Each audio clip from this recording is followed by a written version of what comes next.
Bonjour et bienvenue aux petites vidéos sur l'introduction à Inkscape. Inkscape, c'est le logiciel de dessin vectoriel qu'on va utiliser pour envoyer les informations à la graveuse laser. Ce vidéo-là, il s'agit d'une introduction, il va être très court, mais sachez qu'il y a des tutoriels beaucoup plus complets qui existent en ligne et qui sont facilement accessibles sur YouTube. Inkscape, c'est un logiciel de dessin vectoriel. Il y a une différence entre le dessin matriciel et le dessin vectoriel. Le dessin matriciel, c'est des pixels, alors que le dessin vectoriel, c'est un chemin. Ce qu'on veut envoyer comme information à la graveuse découpeuse laser, c'est un vecteur, c'est un chemin. C'est ça qui va permettre à la tête de focalisation de se déplacer. Pour vous montrer la différence entre les deux, j'ai ici importé une image matricielle.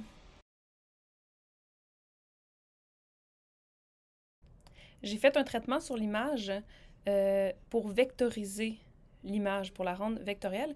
Et là, si je zoome sur l'image vectorielle, je vais jamais voir les pixels, parce qu'il n'y a pas de pixels, en fait. Je peux zoomer à l'infini et avoir toujours le même degré de précision. Alors que si je zoome sur l'image matricielle, je vais finir par voir chacune des pixels. Pour les observateurs, je suis sur mon Mac, mais toutes les indications que je vais vous donner seront pour PC avec une souris. Ne vous inquiétez pas. Donc, dans le logiciel, comment se déplacer? Première des choses. Avec le bouton du milieu, quand on l'enfonce, on est capable de venir se déplacer sur notre table de travail. Ensuite, pour faire zoom in ou out, plus ou moins suffisent. Ou sinon, contrôle en roulant le bouton de la souris. Pour faire vos dessins, vous avez deux choix. Vous pouvez, si vous avez des formes simples à faire, utiliser les formes déjà disponibles ici dans la barre d'outils, ou vous pouvez importer une image et la traiter pour la rendre vectorielle. Dans les outils ici, il y a un menu contextuel en haut qui va changer en fonction de l'outil sélectionné. Si par exemple je fais un rectangle, ici j'avais déjà le menu d'ouvert, mais je peux l'ouvrir à partir d'en haut, ou simplement avec un clic droit.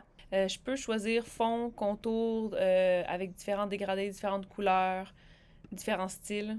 Dans le plan de travail, quand je veux sélectionner des objets, il faut que je sélectionne mon outil sélectionné et il faut que la croix apparaisse. Ensuite, là, je peux venir sélectionner mon objet et le bouger comme je veux. Il y a des flèches de côté qui me permettent de changer les dimensions. Je peux venir barrer les dimensions ensemble en ajoutant le cadenas pour faire en sorte que les deux changent de façon proportionnelle. Si je clique une deuxième fois, il va y avoir des flèches qui vont apparaître et ça, c'est pour rotater l'objet. Le menu contextuel en haut, ici j'ai X et Y qui correspond à la position de l'objet. J'ai ma largeur et ma hauteur que je peux venir changer et les unités, si vous n'aimez pas les millimètres, vous pouvez y aller en pouces. Pour ce qui est de importer une image, fichier importer, ici je vais prendre mon engrenage que j'ai et je vais vouloir le vectoriser. Donc, pour ça, il faut aller dans Objet, dans Chemin, excusez-moi, vectoriser un objet matriciel. Et là, j'ai différents traitements possibles de l'image. J'ai seuil de luminosité, détection de contours, quantification des couleurs, autotrace. Je vous invite à les essayer, en fait, et à faire en sorte de sélectionner celle qui fit le mieux avec votre image.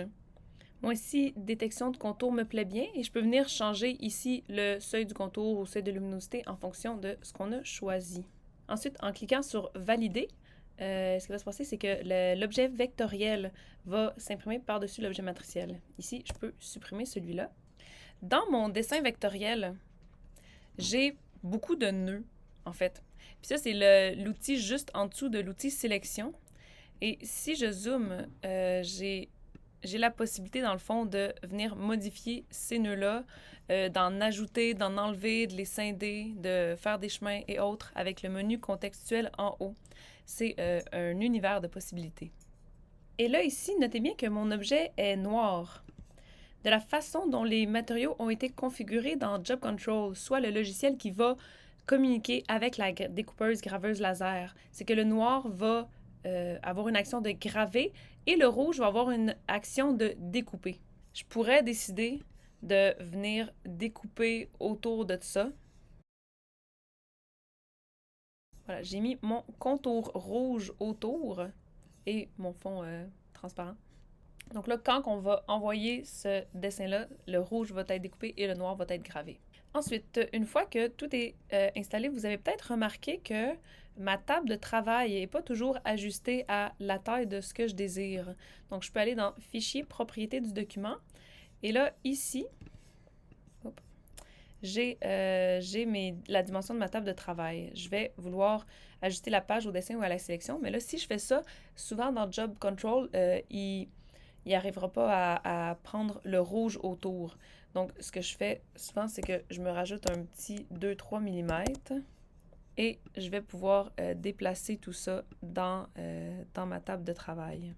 À noter aussi que si j'ai plusieurs objets, si je prends juste mon carré rectangle, je vais le déplacer sans l'engrenage. Je peux les barrer ensemble, les grouper. Et pour ça, on va dans Objet, Grouper. Et là, ça fait en sorte que quand je vais les déplacer ou modifier leur taille, ça va se faire de façon proportionnelle et ensemble. Voilà, on serait prêt à l'envoyer à l'impression.